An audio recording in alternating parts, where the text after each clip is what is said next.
Hello మిత్రులారా, ఈ వారం మార్కెట్ మళ్ళీ 18,700 పైన పెరిగింది. దాదాపు 6 నెలల తర్వాత. ఫైనాన్స్ మినిస్ట్రీ ప్రకారం ఇండియా $3 ట్రిలియన్ ఎకానమీ కూడా అయింది. కానీ ఈ అన్నింటిలో మనకు ఏమి లాభం? చెబుతారు, ఎకానమీలో బిలియన్ను సంపాదించాలంటే మిలియన్లలో ఇన్వెస్ట్ చేయాలి. ఇన్వెస్ట్మెంట్ చేసి మన కోసం, అలాగే మీరు ఒక ఫైనాన్షియల్ ప్లానర్ లేదా ఇన్వెస్ట్మెంట్ అడ్వైజర్ అయితే ఇతరుల కోసం కూడా సంపద సృష్టించవచ్చు. వారి సంపద సృష్టించడంలో వారికి సహాయం చేయవచ్చు. ఎనా 3 విషయాలు చేసి ఈ వీడియోను చివరి వరకు చూడండి. ఇందులో నేను మ్యూచువల్ ఫండ్ డిస్ట్రిబ్యూటర్ అవ్వడానికి ఫుల్ ప్రూఫ్ మార్గాన్ని చెప్పబోతున్నాను. రెండవది, ఈ ఛానల్ను సబ్స్క్రైబ్ చేయడం ద్వారా. మూడవది, ఈ వీడియోను లైక్ చేయడం ద్వారా. మరి ప్రారంభిద్దాం. హాయ్ గైస్, మా బ్రాండ్ న్యూ ఛానల్ సెంట్రీ సాలా బై సెంట్రీ సిటీకి స్వాగతం. మీ సంపద భాగస్వామి. నా పేరు అనుజ్. మీరు చూస్తున్నది సిరీస్ 5 పాస్ ఫర్ ష్యూర్ వీడియోలు. రాబోయే అన్ని వీడియోల్లో మనం సిరీస్ 5 మ్యూచువల్ ఫండ్ డిస్ట్రిబ్యూటర్లలోని అన్ని అధ్యాయాలను కవర్ చేస్తాము. ఈ రోజు మనం మాట్లాడబోయే అధ్యాయం ఇన్వెస్ట్మెంట్ ల్యాండ్స్కేప్ గురించి. ఇది సిరీస్ 5లోని మొదటి అధ్యాయం. ఇది చెప్పే ముందు నేను మీకు చెప్పాలి, నైసం సిరీస్ 5 అనేది అన్ని మ్యూచువల్ ఫండ్ డిస్ట్రిబ్యూటర్లకు సెబీ విధించిన తప్పనిసరి పరీక్ష. మనము సిరీస్ 5 యొక్క మొత్తం పాఠ్యాంశాన్ని ప్రాక్టీస్ ప్రశ్నలతో సహా కవర్ చేస్తాము. ఇది మీకు విజయవంతమైన ఫైనాన్షియల్ అడ్వైజర్గా మారేందుకు అవసరమైన జ్ఞానాన్ని పెంచుకోవడంలో సహాయపడుతుంది. అందువల్ల మనం ప్రారంభిద్దాం. ఈ వీడియోల ప్రధాన ఉద్దేశ్యం మీకు సింప్లిఫైడ్ విధానంలో ఆ సబ్జెక్టులు లేదా ప్రశ్నలను స్పృశిస్తూ నైసం సిరీస్ 5 పరీక్షలో ప్రతిసారి లేదా ఎక్కువగా అడిగే సిలబస్ను పూర్తిగా కవర్ చేయడమే. సరే, మొదటి అధ్యాయం ఇన్వెస్ట్మెంట్ ల్యాండ్స్కేప్. ఇన్వెస్ట్మెంట్ ల్యాండ్స్కేప్లో మొదటి అధ్యాయం ఇదే. ఇందులో కొన్ని ముఖ్యమైన అంశాలు ఉన్నాయి. ఇవి మనం ఈ రోజు కవర్ చేయవచ్చు. ఈ అధ్యాయాన్ని చదివిన తర్వాత మీరు ఇన్వెస్టర్లు మరియు వారి ఆర్థిక లక్ష్యాలు, సేవింగ్ మరియు ఇన్వెస్ట్మెంట్ను అర్థం చేసుకోగలగాలి. వివిధ రకాల ఆస్తి తరగతులు, వివిధ రకాల పెట్టుబడులు, రిస్క్ మేజర్స్ మరియు మేనేజ్మెంట్, రిస్క్ ప్రొఫైలింగ్ అర్థం చేసుకోవడం, ఆస్తి కేటాయింపు మరియు మీరు పెట్టుబడిని మీరే చేయగలరా లేదా మీకు ప్రొఫెషనల్ సహాయం అవసరమా అనే విషయాలు. రెండింటి మధ్య తేడా ఏమిటి అంటే ఇవన్నీ విషయాలు మనం ఈరోజు కవర్ చేయబోతున్నాం. మొదటి విషయం, పెట్టుబడిదారులు మరియు వారి ఆర్థిక లక్ష్యాలు.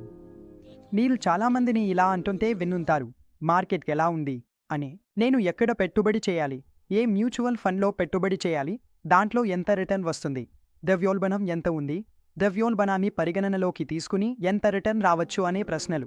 ఈ రోజుల్లో ఇవి మార్కెట్లో చాలా సాధారణమైన ప్రశ్నలు. కానీ ఈ ప్రశ్నల్లో సమస్య ఏమిటంటే ఈ ప్రశ్నలన్నీ పెట్టుబడికి సంబంధించినవే. అంటే మనం ఎక్కడ పెట్టుబడి చేయాలి అన్నదానికే సంబంధించినవి. ఈ ప్రశ్నల్లో ఏదీ పెట్టుబడిదారుడి గురించి, అతని అవసరం ఏమిటో అడగలేదు. ఇక్కడ పెట్టుబడిదారుల అవసరాలు ముఖ్యమైనవిగా కూడా పరిగణించబడలేదు.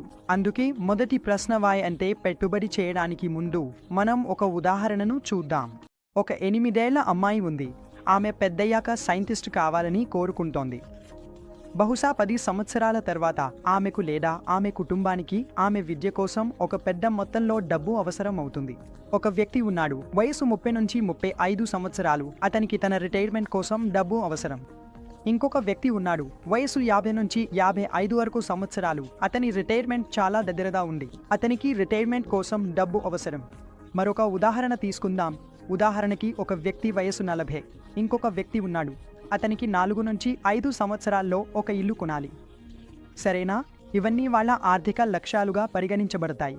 మన రిటైర్మెంట్ ప్లానింగ్ కోసం మనకు ఒక నిర్దిష్ట మొత్తం డబ్బు అవసరం అవుతుంది. మనకు మన పిల్లల విద్య కోసం, వారి పెళ్లి కోసం లేదా మన ఇతర ఖర్చుల కోసం లేదా ఎవరికైనా ఇల్లు కొనాలి అనుకుంటే మనకు ఒక నిర్దిష్ట మొత్తం డబ్బు అవసరం అవుతుంది.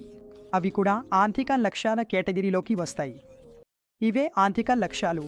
ఇవి వేర్వేరు రకాలుగా ఉండవచ్చు. మీకు ఆర్థిక లక్ష్యం చాలా తక్కువ కాలంలో అవసరమైతే దాన్ని షార్ట్ టర్మ్ గోల్గా పరిగణిస్తారు. మీరు 30 సంవత్సరాల వయసులో ఉన్నప్పుడు మీ దీర్ఘకాలిక ఆర్థిక లక్ష్యాలు సాధించడానికి ఇంకా చాలా సంవత్సరాలు అవసరం. ఉదాహరణకు 20 నుంచి 30 సంవత్సరాల దూరంలో ఉండవచ్చు.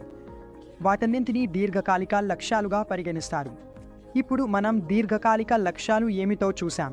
కానీ ఈ దీర్ఘకాలిక లక్ష్యాలను సాధించడానికి మనం కొన్ని పెట్టుబడులు కూడా చేయాల్సి ఉంటుంది. మనం చేస్తున్న పొదుపు ఆ కార్పస్ లేదా ఆ లక్ష్యాన్ని చేరుకోవడానికి సరిపోతుందా లేదా దీనికోసం మనం మరికొంత పెట్టుబడి పెట్టాల్సి ఉంటుందా?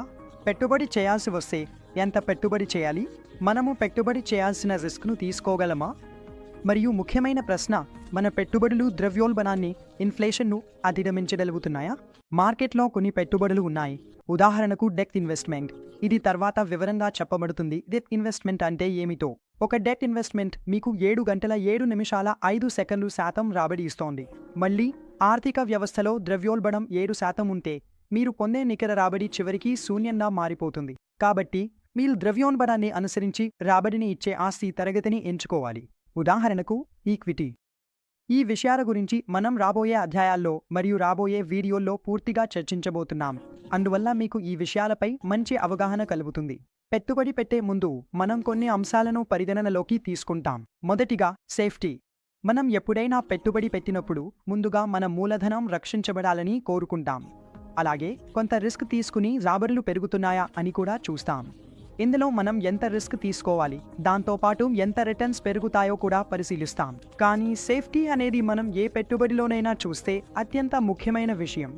రెండవ అంశం లిక్విడిటీ. లిక్విడిటీ అంటే మీరు పెట్టుబడిని ఎంత సులభంగా నగదుగా మార్చుకోగలుగుతారు.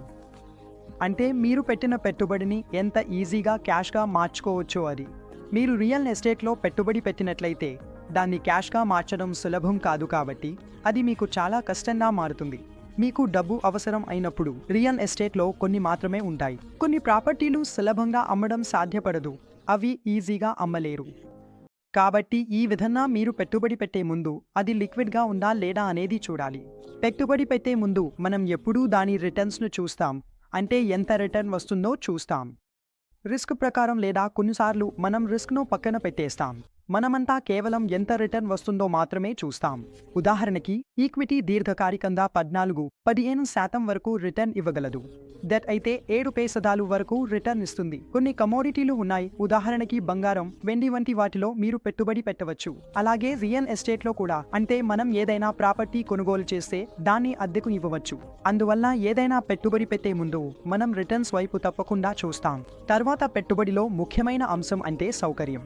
మనకు ఎంత సులభంగా పెట్టుబడి పెట్టడం సాధ్యమవుతుంది అనేది. ఈరోజు మ్యూచువల్ ఫండ్స్లో పెట్టుబడి పెట్టడం చాలా సులభం. మీరు ఆన్లైన్లో పెట్టుబడి పెట్టవచ్చు. మీరు మొబైల్ యాప్ ద్వారా కూడా పెట్టుబడి పెట్టవచ్చు. మీరు డెస్క్టాప్ నుంచి కూడా పెట్టుబడి పెట్టవచ్చు. మీరు ఎప్పుడైనా ఎక్కడైనా మీ పోర్ట్ఫోలియోను యాక్సెస్ చేయవచ్చు. ఇది అంతా ఆన్లైన్లోనే జరుగుతుంది. ప్రస్తుతం జరుగుతున్న లావాదేవీలలో 90% కంటే ఎక్కువ ఆన్లైన్లోనే జరుగుతున్నాయి. పన్ను విధానం.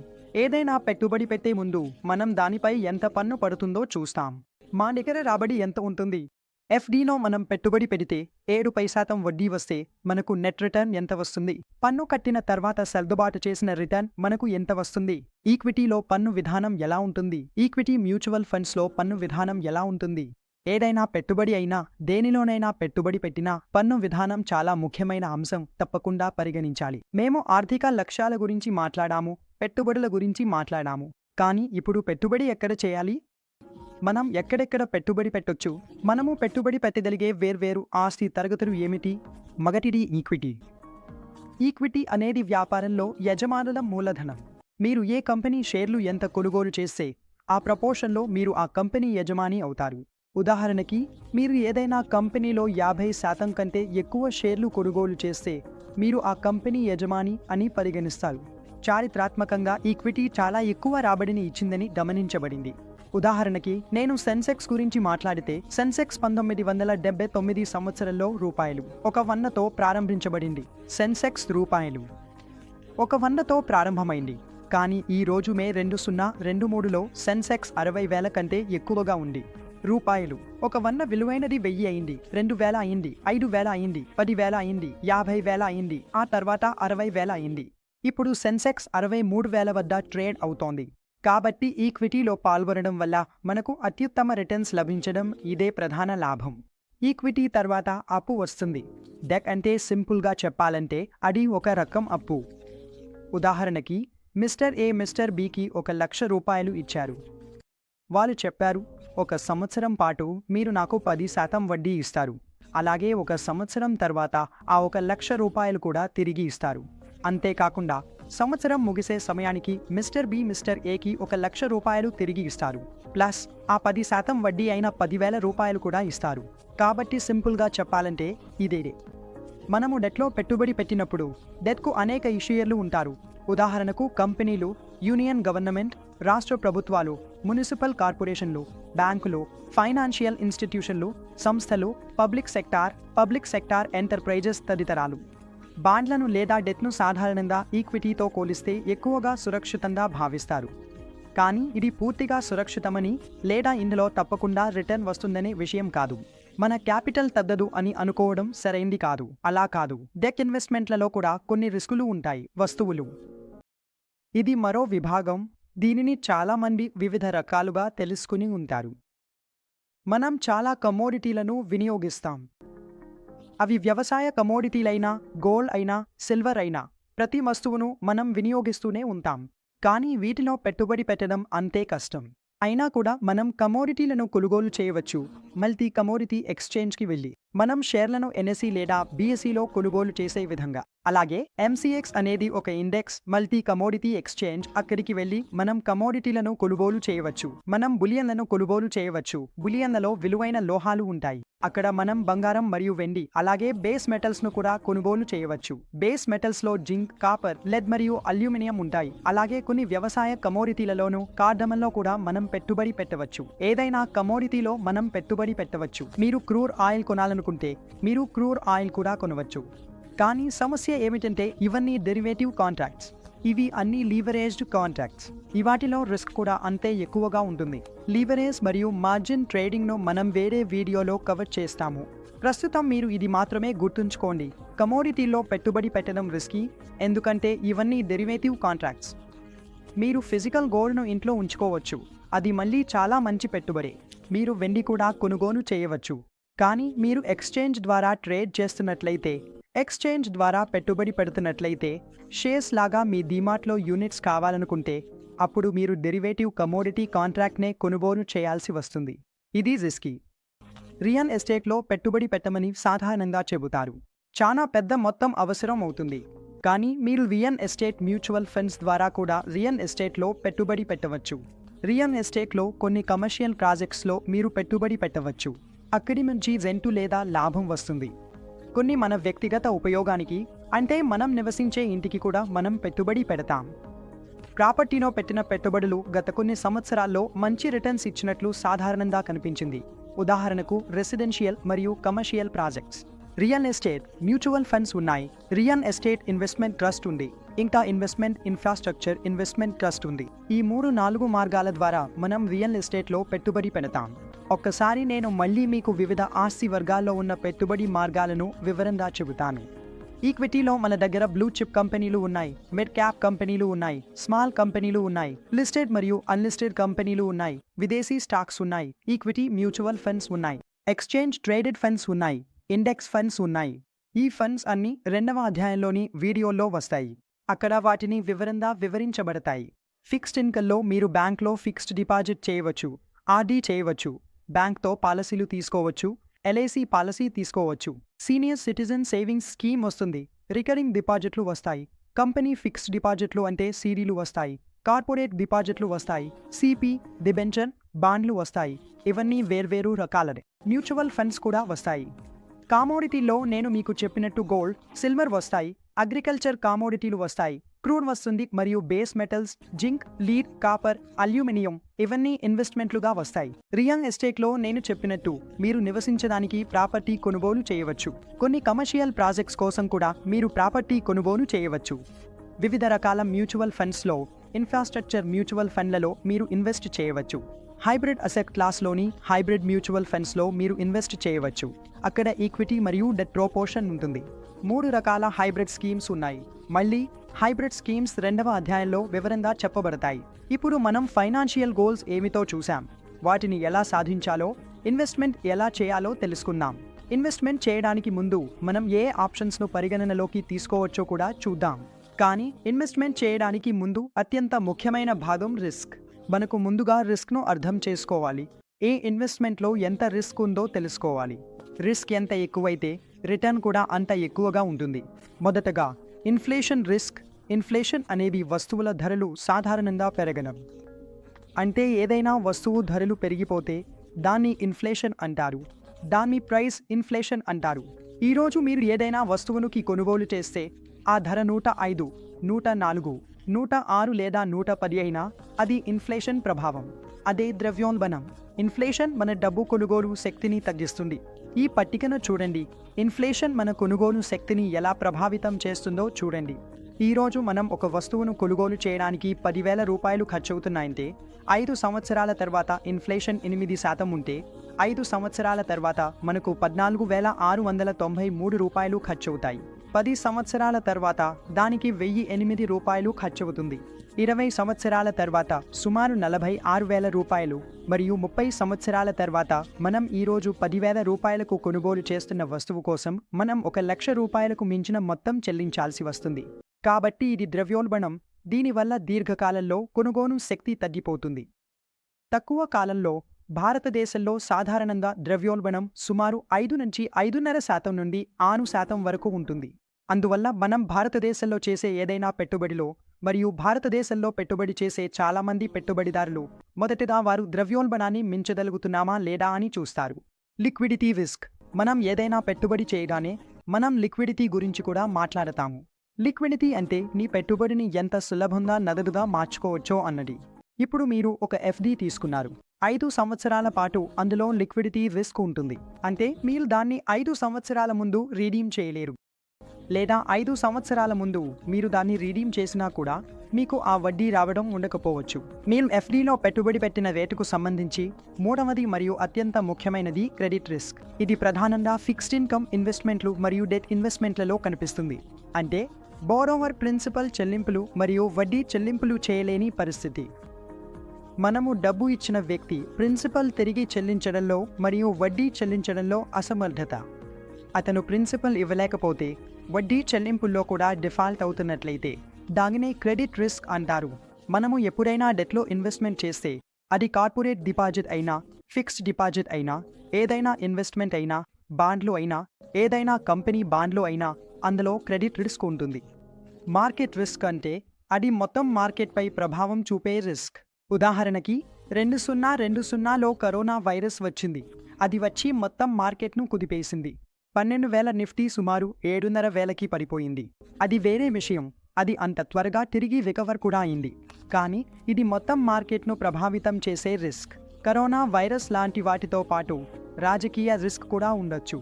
ఏదైనా ప్రభుత్వం లేదా ప్రభుత్వంలో మార్పు వచ్చినప్పుడు లేదా ఎన్నికల ఫలితాలు వచ్చినప్పుడు ప్రతిసారి కూడా ఈక్విటీ మార్కెట్ చాలా వోలటైల్గా మారుతుందని చూశాం.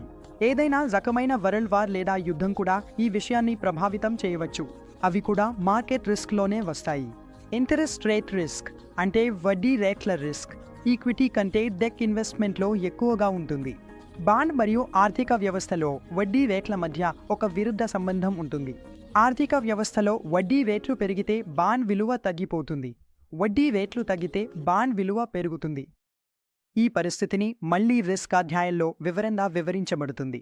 మేము రిస్క్ అధ్యాయాన్ని కవర్ చేసే సమయంలో మీకు ఇది పూర్తిగా అర్థమయ్యేలా వివరించబడుతుంది.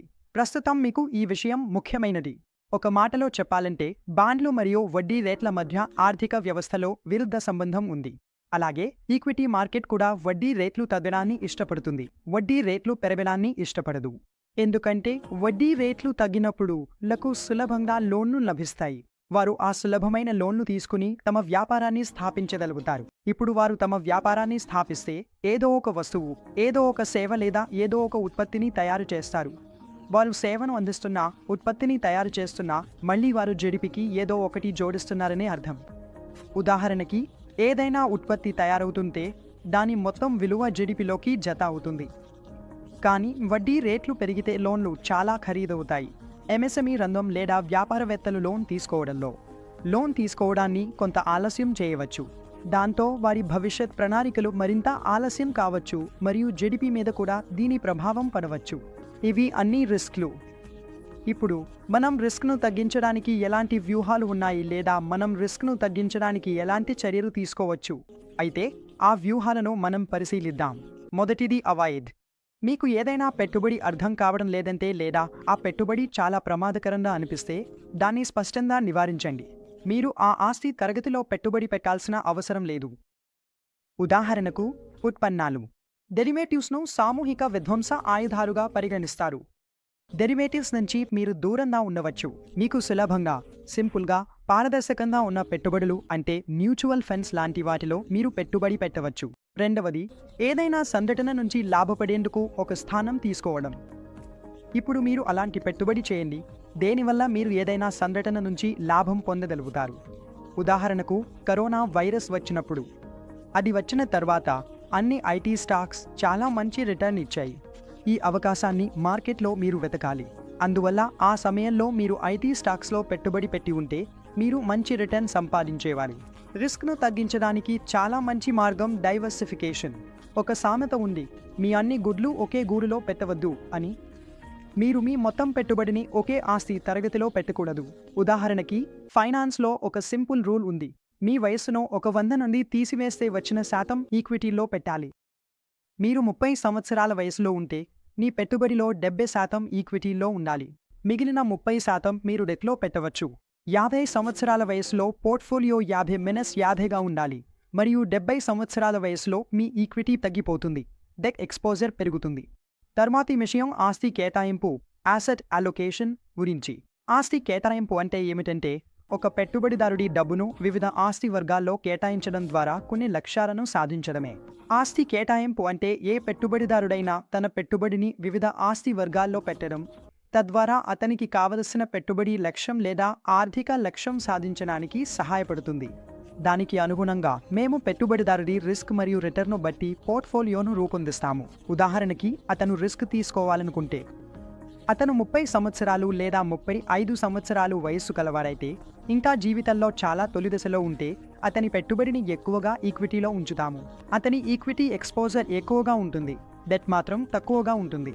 అతని ఆర్థిక లక్ష్యాలు చాలా దూరంగా ఉంటే, 20 సంవత్సరాలు లేదా 25 సంవత్సరాలు దూరంగా ఉంటే, అతని మ్యూచువల్ ఫండ్స్లో కూడా మేము స్మాల్ క్యాప్ ఎక్కువగా ఇవ్వచ్చు, మిడ్ క్యాప్ ఎక్కువగా ఇవ్వచ్చు, లార్జ్ క్యాప్ తక్కువగా ఇవ్వచ్చు. అందువల్ల ఈ విధంగా అతని మొత్తం ఆస్తి కేటాయింపుడు చేయాలి. 30% ఉండొచ్చు.